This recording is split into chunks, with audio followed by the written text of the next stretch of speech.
मांग हुआ कि बीरस का विवाह होना चाहिए, तो एकदम बतौला हो जा कि नहीं वो है गावा बिरहा जहन के सबके मन के भाई जा। बिरहा में नहीं खोज, इस बिरहे में 3 शर्त है। कौन कौन शर्त है? भूमिका से भाव मिला कैसे?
आलिया फ्लावर डेकोरेशन सिकंदरपुर से।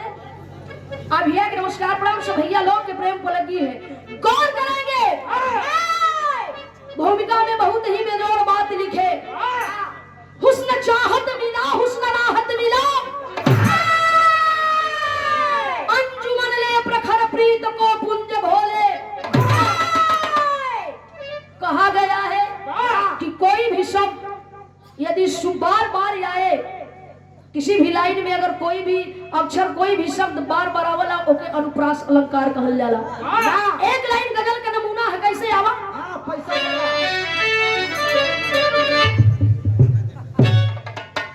501 रुपए का फिर पुनः आशीर्वाद देकर के हौसला बढ़ाने का काम किया गया। श्री दीना यादव मड़ई पर की धरती से आपके चरणों में कोटि कोटि वंदन। सभैया लोग को एक स्वर में नमस्कार प्रणाम। कैसे आया?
मन करा था कि कुल पैसा दे ही तू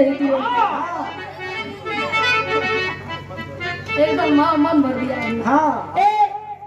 501 रुपए का पुरस्कार, बहुत शानदार पुरस्कार। श्री रमाकांत यादव पूर्व प्रधान, आप मड़ई पर के धरती से आपको बहुत बहुत धन्यवाद। सभैया लोग के एक स्वर में नमस्कार पड़ा।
भैया कहो तुम गोटई सा की पगड़िया बांध के गावा वाह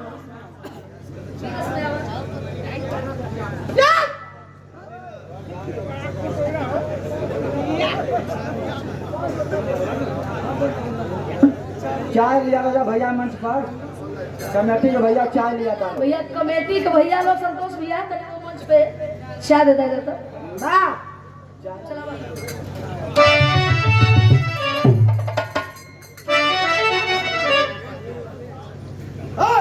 परम सत्य है 101 रुपए का पुरस्कार ये आप सिकंदरपुर की धरती से होम्योपैथ के डॉक्टर आप श्री श्यामलाल चाचा जी की ओर से पुरस्कार प्रदान हुआ। चरणों में कोटि कोटि वंदन।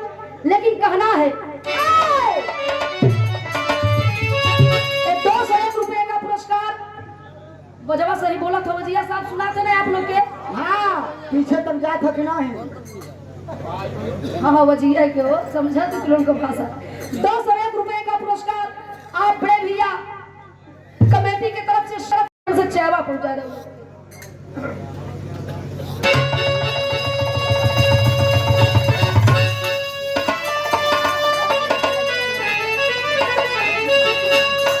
ऐसा ना लंबा टाइम मतलब उसके लिए दिखाया था बस बहुत ज्यादा ना चलो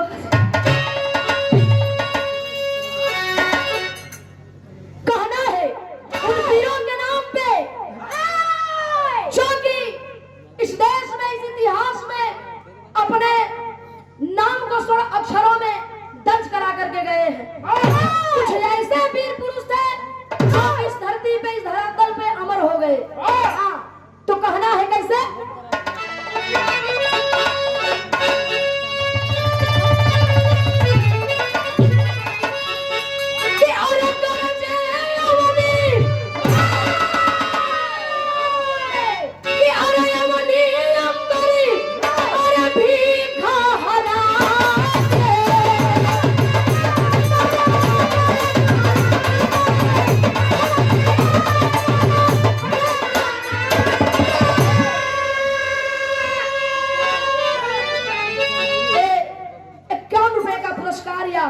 कल्लू सुनकर सिकंदरपुर की धरती से चाचा जी के चरणों में कोटि कोटि वंदन से भैया लोग नमस्कार प्रणाम।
सम्मानित आशीर्वाद चकिया के पूर्व विधायक लोकप्रिय विधायक श्री जितेंद्र कुमार एडवोकेट साहब जी की ओर से पुरस्कार प्रदान हुआ। आपके चरणों में कोटि कोटि वंदन। भैया लोग को एक स्वर में नमस्कार प्रणाम है। लेकिन कहना है कैसे विजय से कहानी का शुरुआत बाजा के संघर्ष से कवि जी के 16 लाइन के जौहरी शेर लिखे के पढ़ल कैसे तरियावा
अकेले की रवा डाल देंगे देख के काटो सारे कब कबा कौना समय कबा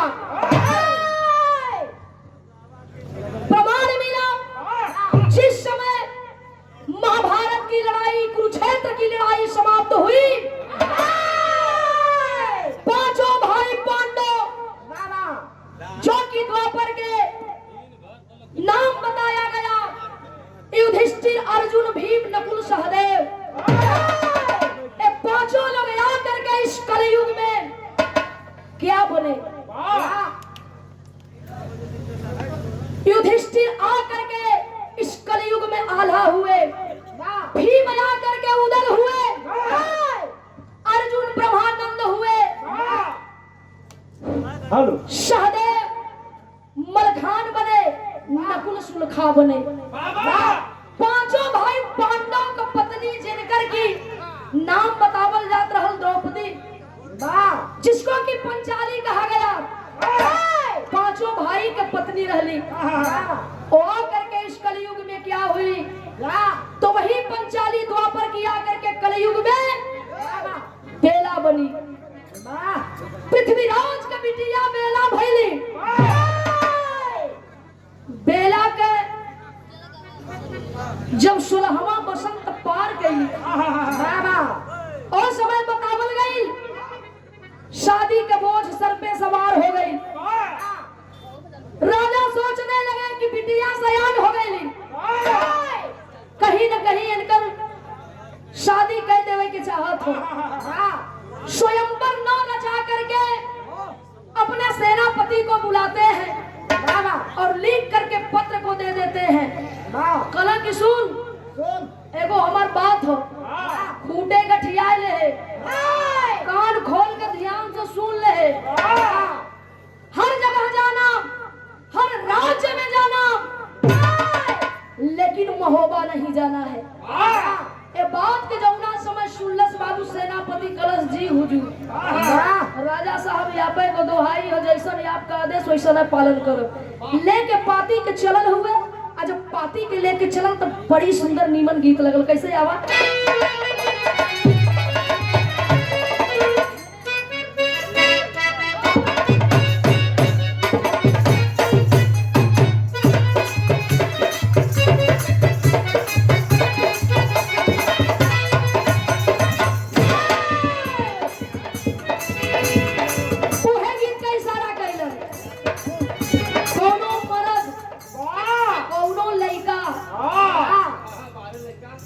कौनो लड़की के कहत अरे लड़का है तो पर हाथ धोए के पीछे पड़ल हुआ हां तो आगे मत पड़िए कहत का कहलस कोई तनी है देवा ए गोरी कोई तनी है देवा हो पिया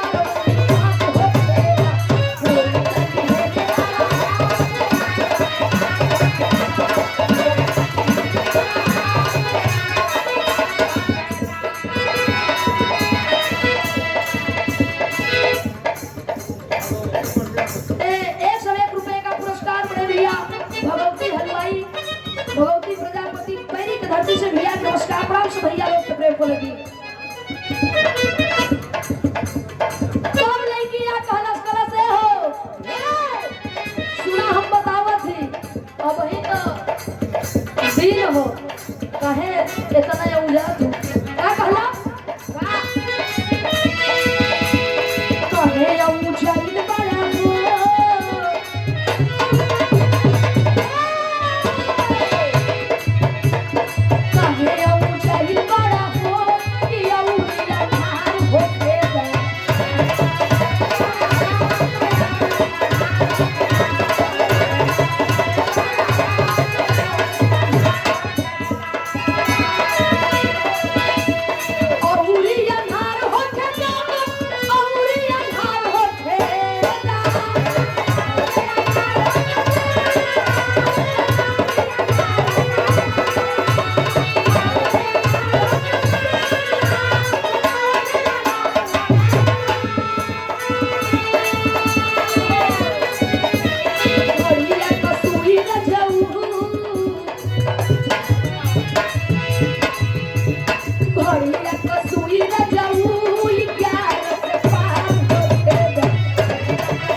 को शर्त रहल। कौन कौन शर्त थी? पहली लड़ाई मैदाने जंग, दूसरी लड़ाई द्वार पे, तीसरी लड़ाई मारो में। ये जे तीनों जंग के जीती उहे हमरे बिटिया बेला से शादी की। लेके पहुंचल हपत, हर जगह जा तो कोई पाती के लेते रह, स्वीकारे न करत। और सेनापति परेशान हो गया, घबरा गया। और जब घबरायल हो तो लाचार होके जहाँ के राजा साहब पृथ्वीराज मने गए रहलन, वो जगह पत्रवा के लेके पहुंचल पाती के। और जब गया तो घर पे ना आला हुआ ना उदल हुआ। उनकर भाई ब्रह्मानंद हुआ। ब्रह्मानंद जब देखलन आओ भगत कैलन, पत्रवा के सेनापति थमाए दिलस। और जब सेनापति पत्र को थमाता है उस टाइम पतिया के खोल के देखलन, रख ले। इधर सेनापति चला गया। शाम का बेला हो, आल्हा उदल एकदम मचलत, दोनों भाई आवत हुए। जब यैलन बाबू और समय ब्रह्मानंद पतिया के थमाए दिलन, कहला भैया सारी वृतांत के बताए दिलन। पगला इतना खातिर तू घबरात हुए, इतना से तक पागल हुए। ई तो हमहन खातिर बहुत छोट मोट फुसटकी है, कोनो मतलब ना है। सेहरा बधेगा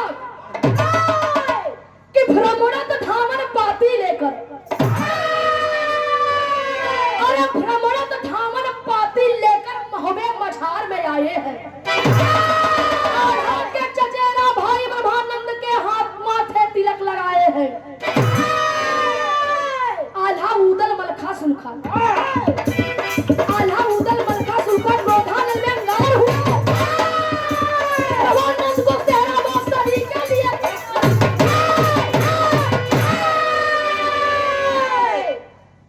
इधर सर पे सेहरा बांध के माथ पर तिलक लगाएंगे।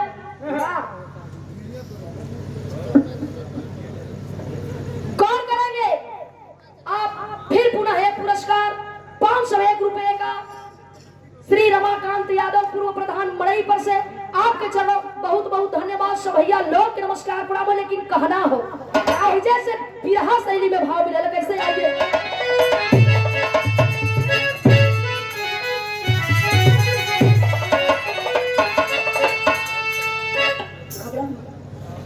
कि अरे अभिलाषी बेला खासी दिल्ली में, कि अरे मोरा नाम अभिलाषी बेला खासी दिल्ली में। याहुती मांग रही सिंदूर खून के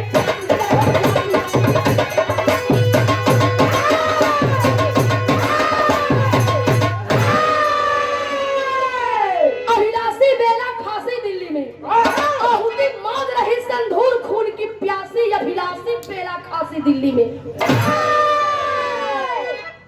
इस बात से यही संदेह हो रहा है कि कहीं ओ बेला का खून मांग कहीं सिंदूर खून का प्यासल तना न हो।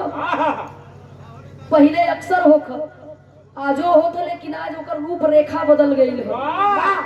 पहले बियाह शादी जब होख तो पहले ढेर कैसे तो डोला उठाए के आव, पहले जाए के लोग पड़ाव डाल दे, ओकरे बाद मैं लड़ाई हो तब मेहरारू के हासिल कर। कहना हो कैसे? तैयार साजे पाला साली लेके सेना बतावाली।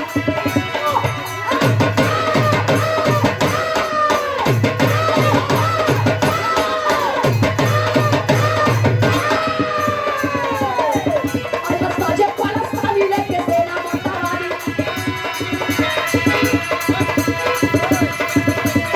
छटानी धारी लाला कार वीरा,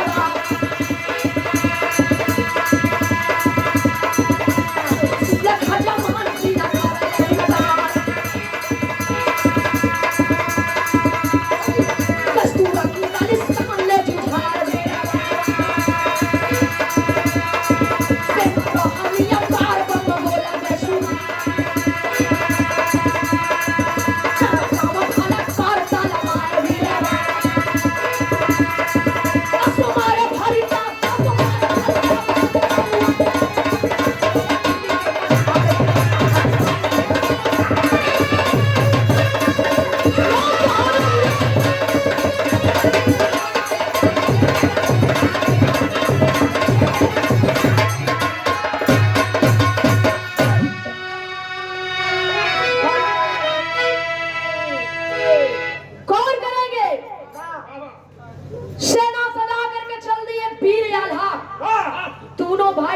आल्हा उदल मचलत एकदम चलत हुए हो। आगे आगे वीर आल्हा उदल, अब पीछे पीछे जवान, कोई भाला कर कटार तलवार लेकर के,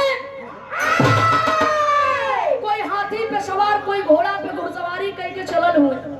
अब पहुंचले कहाँ? तो वही दिल्ली के अंदर, और दिल्ली में जा करके पड़ाव को डाल दिए, ऐलान कर दिए,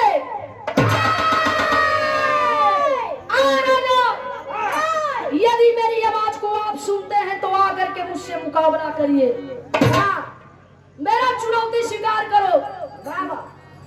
इतना बात के आवाज के जब सुनले हुए बाबा, पृथ्वी राज हो, राजा साहब के कहल जाला ना कि वीरन के बस बतिये एकदम खून उबल गई, सजाए के सेना चलल हुए। वही दिल्ली के अंदर दोनों तरफ वही मैदान में घमासान युद्ध होखे लगल। जब घमासान जंग छिड़ल तो चलरिया से भाव लगल, कैसे आवा?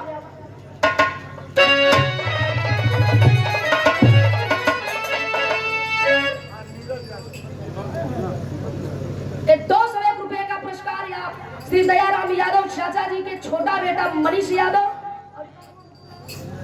निरंजन यादव, आप लोग के बहुत बहुत धन्यवाद। सब भैया लोग नमस्कार प्रणाम बा। लेकिन कहना हो कैसे आओ बाबू,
भारी प्रत्याशी प्रधान पद का हुआ। हाँ।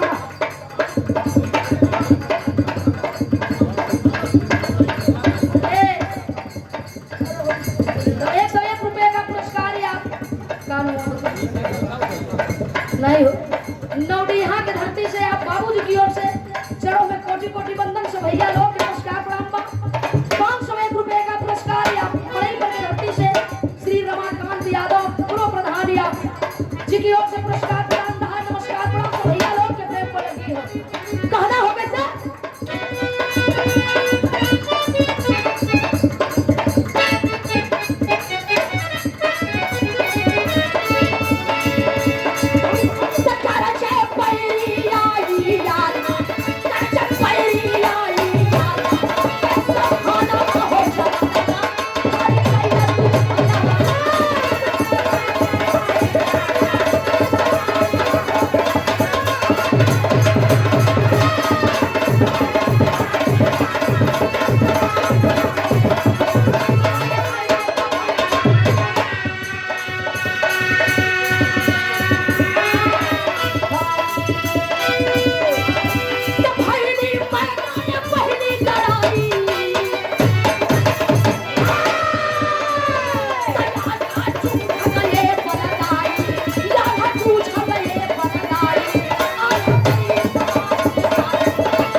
ही सोचे लगल पृथ्वीराज राजा कहना अरे बाप रे बाप पेपर देखा हो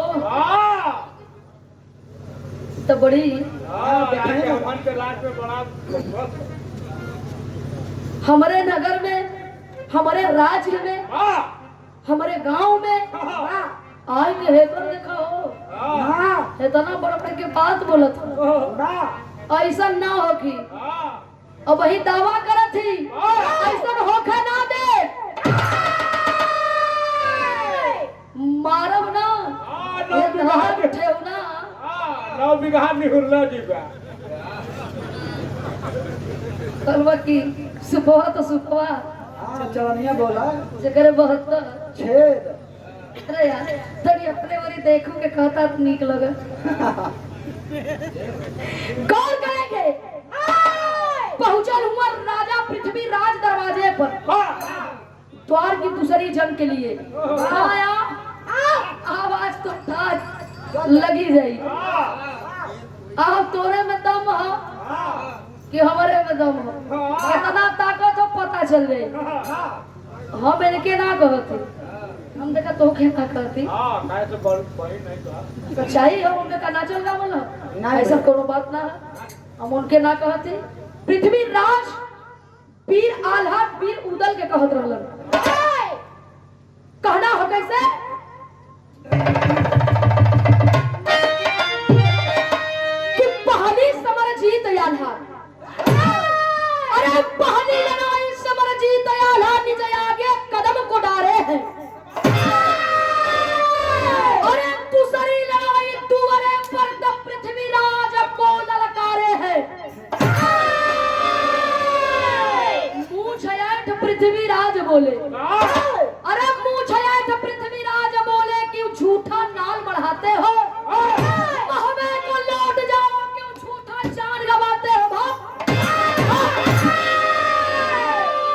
सुन तोरे जैसन के ना यहाँ जरूरत ना है इतना बतिया के सुनल वीर आल्हा कहला कि अरे बाप रे बाप इतना तेज तरेरा हुए लगा था कि कहीं काम गड़बड़ाई ना नो तर्ज लगल कैसे वीर रसियावा सही से खड़ा करके दी गड़बड़ाइया में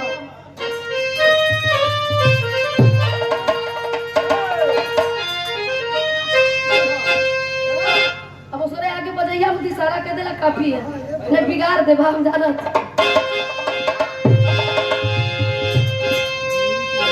उहे गीत बा घर हम देखले त ना रहली लेकिन लोगन के सुनीला लोग बतावेलन कि स्वर्गीय रामदेव गुरु अपने जवानी के रवानी में गीत के गावत रहलन हम बताइला कि ना तो कोई स्वर्गीय रामदेव गुरु होई ना तो कोई स्वर्गीय बुल्लू गुरु होई लेकिन वही बगीचा के सुमन ही जाए अंश ही जाए तनी बनी ट्राई मारी ताजा कि तनी बनी आ जाए शायद आज ऐसा दिन हो कि स्वर्गीय रामदेव गुरु स्वर्गीय बुल्लू गुरु जी के नाम से ये देश ही नहीं बल्कि विदेशों में जाकर के कलाकार भी यहाँ के गा रहे और जी खा रहे गाना कैसे आइए कि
श्री भगवती प्रजापति हलवाई बैरी से भैया के नमस्कार प्रणाम।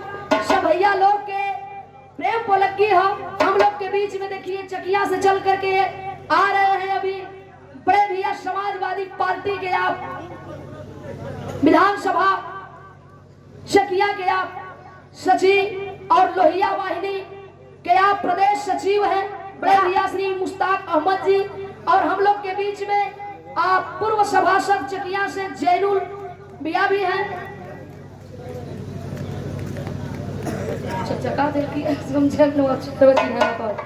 और हम लोग के बीच में अछैबर भैया भी हैं। भैया आप लोग धीरे धीरे जगह लेके दया चाह आप गोटाई चाह दे के आप लोग बैठाए सम्मान करें। कहना हो कैसे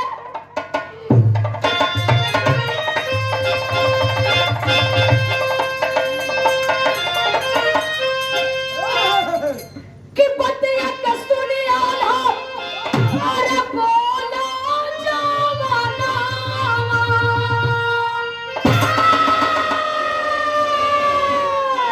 तेरा मौत जहाँ जा तो जाएगा। हाँ जाएगा भले भैया हारमोनियम में को पति न मत रहो तेरा तुला का जहाँ जा तो जाएगा बस। बलकस पलट दो कि पतिया के सुनिया लो अरे बोलो जवाना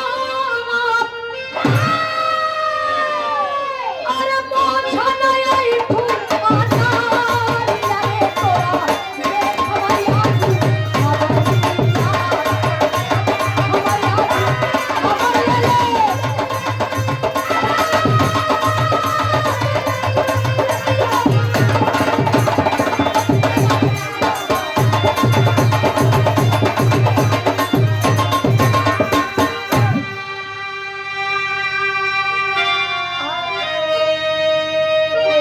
बीर आधा कला की खबरों मत तोरे आज हम खबर ले ले।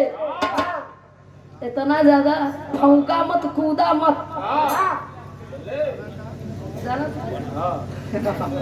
कहला का कहला कुछ ही देर में कुछ ही क्षण में कि अरे पनबा ससुर होई अरे रिश्ता अरे बेटा तोहार बनी है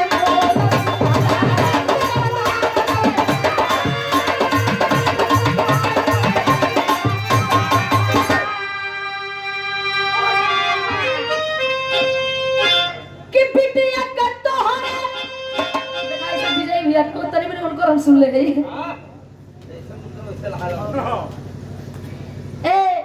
₹201 का पुरस्कार परम श्रद्धेय आदरणीय इस कार्यक्रम के आयोजक आप परम आदरणीय श्री दयाराम यादव पहलवान सिकंदरपुर से आप चाचा जी की ओर से पुरस्कार प्रदान मिला। चरणों में कोटि कोटि वंदन सब भैया लोग के एक स्वर में नमस्कार प्रणाम हो। लेकिन कहना कि बिटिया का तोहरे और हम करी की हुरनो अरे उठाई ले जाई बैठोला दिया रे तो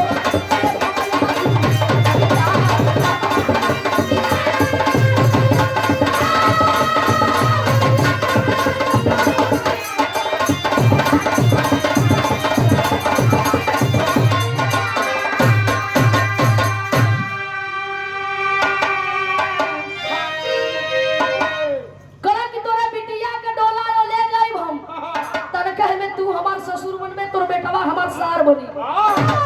ऐसे ही टुकुर टुकुर हाँ तकता रही बा कुछो ना करवा हमार वाह। दर्द लगल है कैसे आवा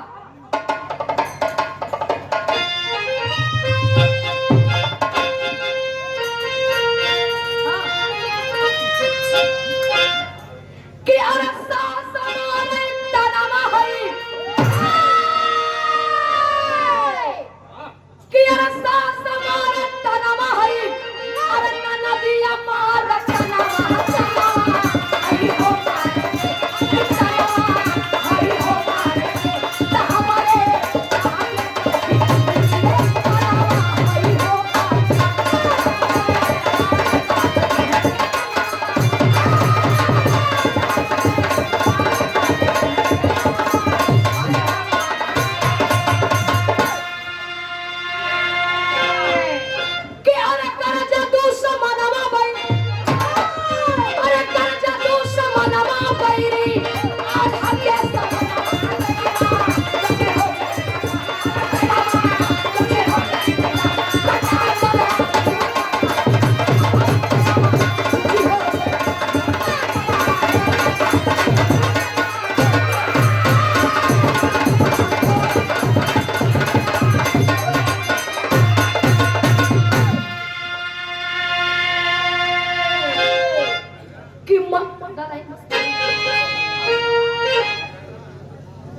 पुरस्कार प्रदान हुआ। नमस्कार प्रणाम, बच्ची के आशीर्वाद से भैया लोग नमस्कार प्रणाम।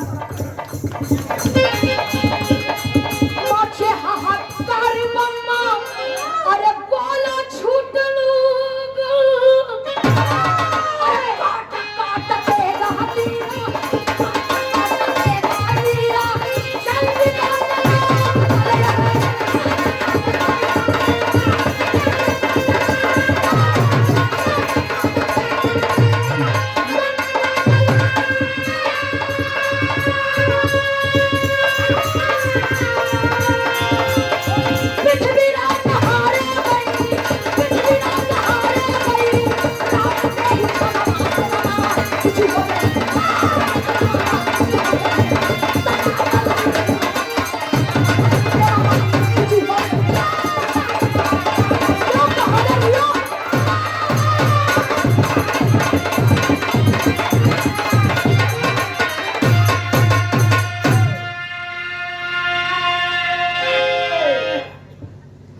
शब्द है। आप आदरणीय छकिया के पूर्व विधायक लोकप्रिय शानदार पुरस्कार आप श्री जितेंद्र कुमार एडवोकेट साहब जी की ओर से बहुत ढेर सारे रुपए का पुरस्कार प्रदान हुआ। आपके चरणों में कोटि कोटि वंदन। जय समाजवाद, जय भीम। सब भैया लोग को एक स्वर में नमस्कार प्रणाम है, लेकिन कहना है गौर करेंगे द्वार को दूसरी जंग के भी वीर आल्हा जीत ले लो। बड़ी सेना कट कट के मर गई लन। पृथ्वीराज कलाया हो दादा अब जिंदगी बची बची कपार पकड़ के धई पे बैठ गई लन। आला कला के भड़ैते गले से काम चली। अलवर चुटकुल्ला छल खाली छोड़े। आप लोग हंस के झगड़ा लड़ावत हुए, ऐसा हम ना कहते हूँ। ई कला हम वो वीर आल्हा पृथ्वीराज के कहलन, उनके सेना के कहलन। और लला की हरदी के जहाँ सटैबा वहाँ सट जाई, बात के जहाँ लगैबा वहाँ तो कुल दुअर्थी बात। गौर करेंगे दूसरी जंग के जब जितले हुए बाबू, तीसरी जंग कबारी हो। तर तर तर तर पृथ्वीराज के पसीना चला था। कहना कि अरे बाप रे बाप, देखै में तो लइको है लेकिन काटत बड़ी तेज हो। लगा था कि तीसरी जंग हमरे बस का बात ना हो, हम जीतब उतब ना। बेला बिटिया देखली कली अरे पिताजी कबो और के चेहरा पे मायूसी ना देखली, उदासी ना देखली। कारण कहा कि इतना आपका चेहरा उदास हो। अरे तोहर बिटिया या वही जिंदा है। योजना बनाने लगे। कहल जाला कि कौनो जब काम फंस जाला बहुत अनगुड़ा है तो वहाँ जरूर मेहरारून के फरियाद ना आगे करे के पड़ेला, मैदान में आगे उतारे के पड़ेला। कहला कि नारिया से संग्राम भी होला और नारी के ही सहयोग से वीर पुरुष विजय प्राप्त करेला। तो हर जगह नारी का अहम भूमिका हो।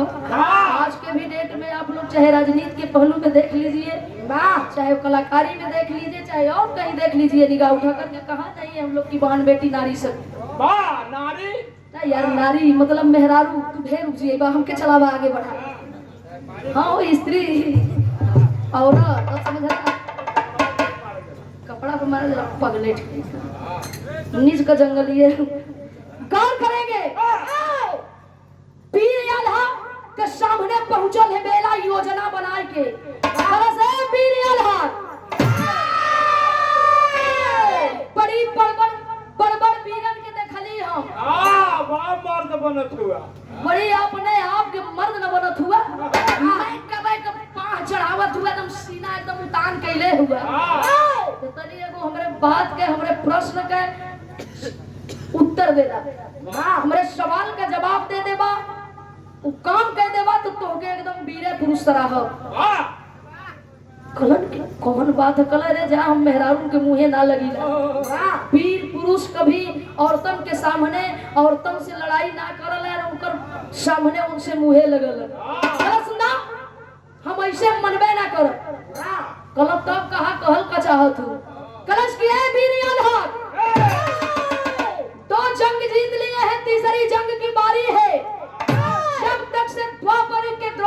क्षीर आभूषण क्षीर गहना लिया के कलयुग में ना दे देबा तब ले हमरे मांग में सिंदूर सजियो जी।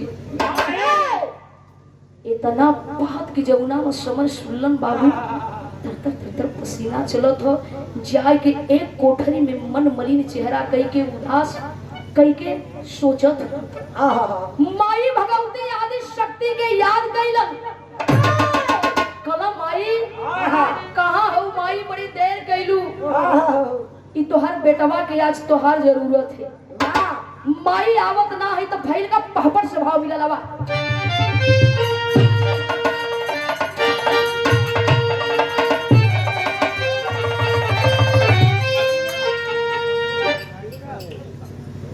₹101 का पुरस्कार या प्रोफेसर दयादड़ी विधायक जी के सम्मान में आप लोहरपुरमा से श्री नंदलाल चाचा जी की ओर से पुरस्कार प्रदान हुआ। चरणों में कोटि कोटि नमन। सभैया लोग के एक स्वर में नमस्कार प्रणाम बा।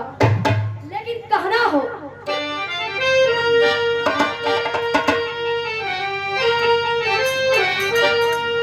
कि अरे दरवाजे का पर्दा दिए गिराई आधी रातिया में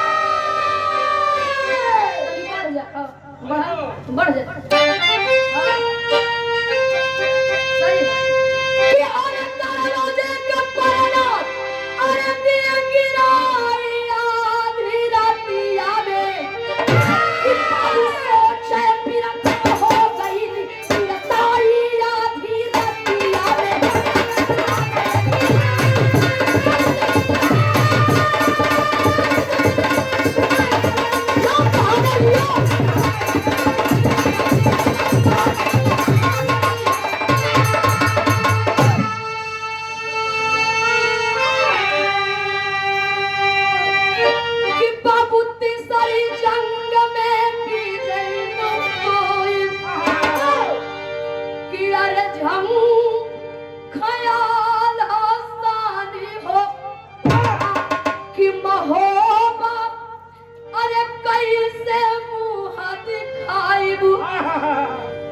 कि जब की अरे बची न पानी हो अरे ताना मरी है मोह में कैलू गाई आधी रातिया में सोचे बिरथा हो गई बिरताई आधी रातियों में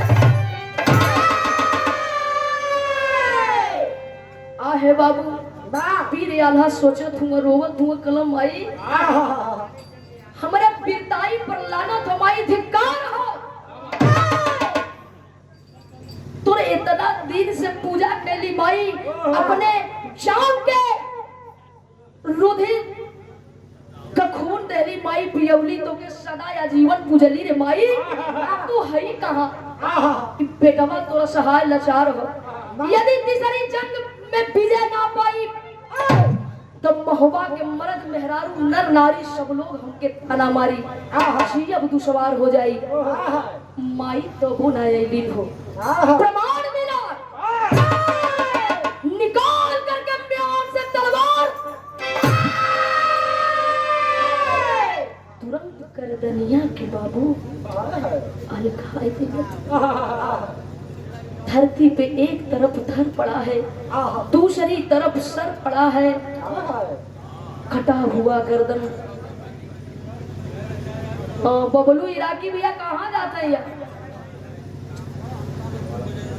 गौर करेंगे एक तरफ धर पड़ा है दूसरी तरफ सर पड़ा है माई भगवती का आसन डगमगाई गल हो तुरंत वहां से आई है जब यही बाबू प्रकट हुई है आवाज देती है बेटा आए बेटा आल्हा अरे लाल ई का कैला लाल ई का कैला आल्हा से भाव मिलल कैसे आवा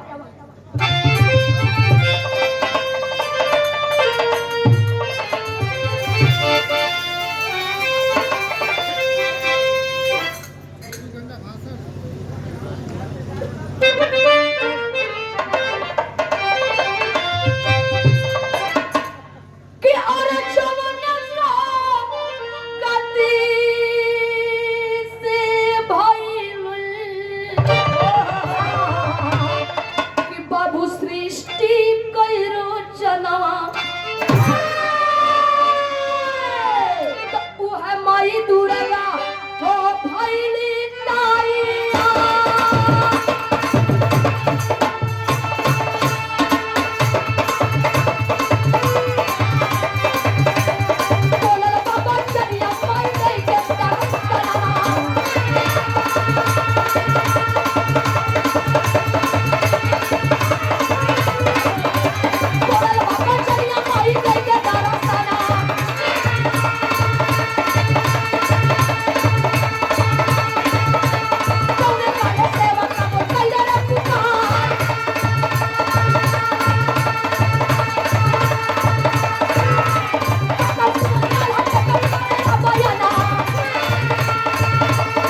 1 मिनट का समय ले।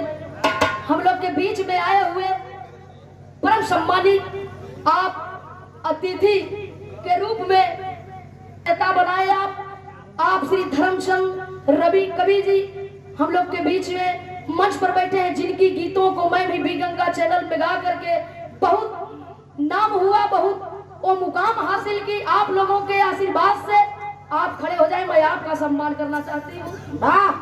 गोपालगंज मऊ से करेंगे बाबू खलील की बेटा भाई आल्हा। अरे हे लाल, ऐसा काहे कि तू काम कैला हो। एक कलयुग में इतना बड़ परीक्षा देवले का जरूरत ना रहल। अरे तुहार तो हम हैया है, कटा हुआ गर्दन प्रमाण मिला कि आज भी वो देव शक्ति है, आज भी वो शक्ति है। कहल गई है कि मानिए तो देव नहीं पत्थर, जिसमें जिसकी आस्था जुड़ जाए। कटा हुआ सर आल्हा का बोल पड़ा, कलश माई ए माई ई त ना जनलू ना कि तोहारी बेटा गर्दनिया कटलस काहे के। कारण का रहल कली का हो बेटा, कौन कारण रहल कि इतना बड़ परीक्षा ये कलयुग में तोके देवे की पड़ गई। कहलन कि माई पृथ्वी राज का बिटिया बेला द्वापर के द्रौपदी का चीर गहना ये कलयुग में मंगले रहल। माई चीर गहना ये कलयुग में लिया के इ तोर बेटा कैसे दही माई। एक कलयुग में इ बहुत नामुमकिन चीज हो। इतना बतिया के सुनली बड़ी जोर माई हंसली, कली पागल कहीं कहा बाहर बेटा बा। इतना से नर्वस हो गईला। आदि शक्ति भगवती गर्दनिया के जोड़ले ही प्रमाण मिलल हो। बतौली है कि इस बिरहा में 3 सर और कटा हुआ गर्दन बोल पड़ा। और उसके बाद में जब गर्दनिया के जोड़ले हैं, उठ के तुरंत वीर आल्हा खड़ा भइलन। माई तुरंत लियाए के द्वापर के द्रौपदी का चीर गहना देले ही पुनः बाबू आ लेके फिर मचलत जवान वीर आल्हा उदल और साथ में जवानन का टोली लेके माड़ो के अंदर प्रस्थान करते हैं। और माड़ो के अंदर प्रस्थान कैलन तीसरी जंग के लिए, तो कहना पड़ल आखिरी कड़ी में आवा।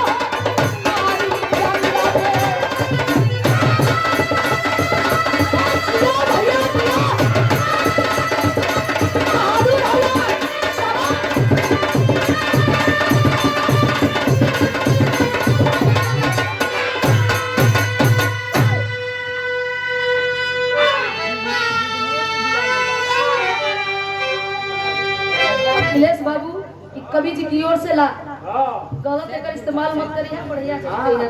अमन खाली डमरू बजाई जा जाने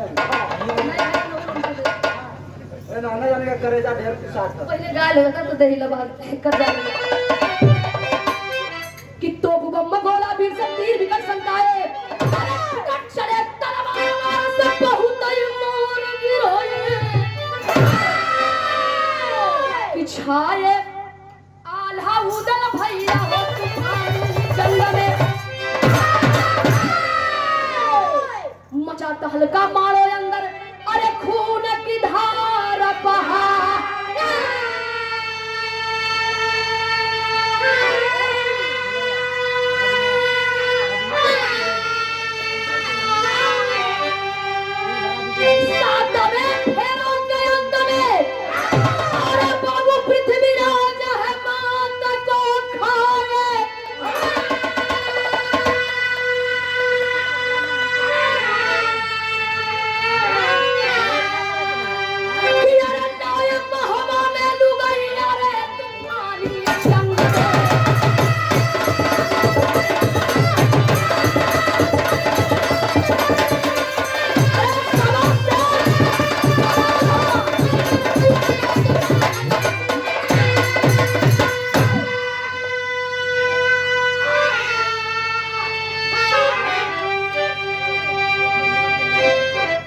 चिल्लैले को जो बड़ी हल्ला कैला जाए।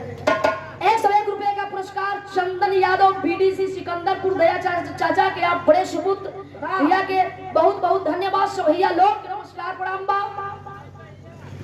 कहल गई कि 7 बार लड़ाई भइल और मारो के अंदर एकदम परास्त हो गई, फिफिया गई। पृथ्वीराज देखा लगल तर तर तर पसीना चला तो चकचोनहर लौका लगल। कहो अरे बाप रे बाप, देखल में लड़का पैका, देखन में लड़का लेकिन चोट करे गंभीर। पृथ्वीराज कहल के अरे बाप रे बाप, ई धरती पीरन से खाली ना है लड़का, ई धरती जो जो आगर बा। इसीलिए कहा गया है कि जहां मैं वहां मैं नहीं।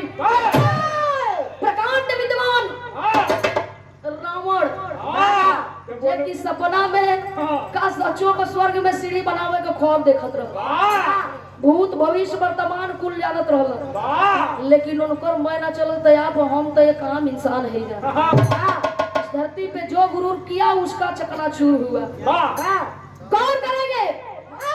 तर तर तर तर पसीना चला तो इधर धीरे धीरे धीरे धीरे पीछे हटा लगला।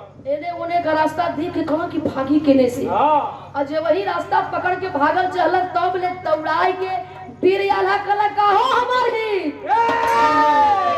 आवाज सार यही तरह कल तू सुंदर घर हला वीर आला का पृथ्वीराज का लगी है ससुर। अच्छा सार के कहला। हाँ अरे बड़ी समझदार बच्चा होगा। कौन करेंगे? पकड़ के कलरवा ढाई के ठेहुनवा से हुमाच देला। और जब हम चला तो कहला कि लगला हंसो। तेरे से देखा तो डबल हंसे बनाई दे और क्यों नहीं आता है। कला की ना हाथ जोड़ के खड़ा हो गया। कला कौने कहबा कौने करब। अब मरबा तक आया मरबा था। इतना बात के सुनलन वीर आल्हा समझ गईलन, समझदार रहलन ना कलन की जाएगा। अब जे गिर जाए के छोड़ देवे के चाहिए। आखिरकार बेला के शादी ब्रह्मानंद के साथ में भइल। डोला फनाई के लेके अइले जा, लेकिन कहना होगा